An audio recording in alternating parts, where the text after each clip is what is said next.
Mr. Speaker, while the Prime Minister was once again doing push-ups for the cameras yesterday, his Finance Minister was doing some of his own verbal gymnastics back here. He was trying to explain how a healthy Conservative surplus turned into a Liberal deficit. It turns out that we are just stuck on this whole balanced budget thing. And he's right, Mr. Speaker, and we're proud of it.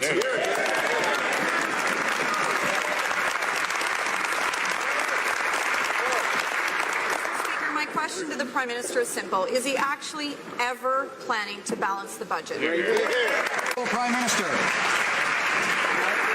I thank the member opposite for bringing up an opportunity for me to talk about the Invictus Games and the extraordinary work this government is doing to support veterans, to ensure that there is an opportunity for all Canadians to cheer on the extraordinary valor, courage and strength of Canadian veterans. But obviously, on the issue of economic growth, we made it very clear during the election campaign that we're going to be investing in communities, we're going to be putting more money in the pockets of the middle class and those working hard to join it, because fiscal responsibility and indeed balanced budgets are important. The Honourable Leader of the Opposition.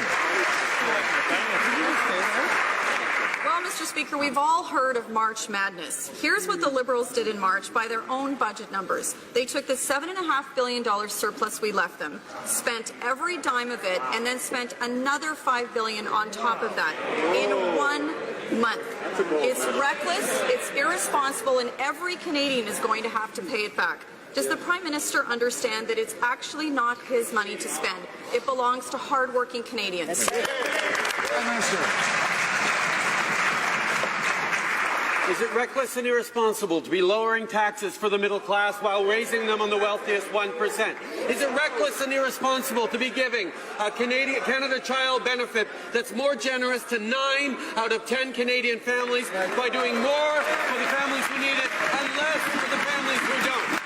What frankly would have been reckless and irresponsible were for Canadians to decide to keep them in government for 1 more minute after October 19th.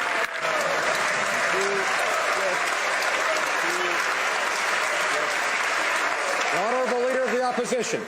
Right. Let's just skip to the push-ups. Mr. Speaker.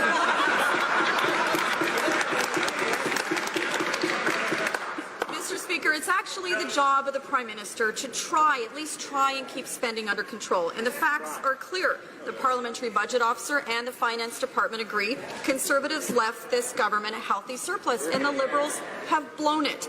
Does the Prime Minister understand that this billions of spending actually has to be paid back? Honourable Prime Minister. I'm pleased that the member opposite now has discovered what apparently she thinks the job of the Prime Minister is, because the previous Prime Minister added $160 billion to Canada's debt with very little to show for it. Indeed, for 10 years we had lower economic growth than Canadians needed to have. We had underinvestment in our infrastructure, in our communities, in public transit. That is why this government is committed to making the investments in our communities that Canadians so desperately need, that businesses so desperately need, and putting more money into the pockets of the middle class and those working hard to join it. That's the job of the...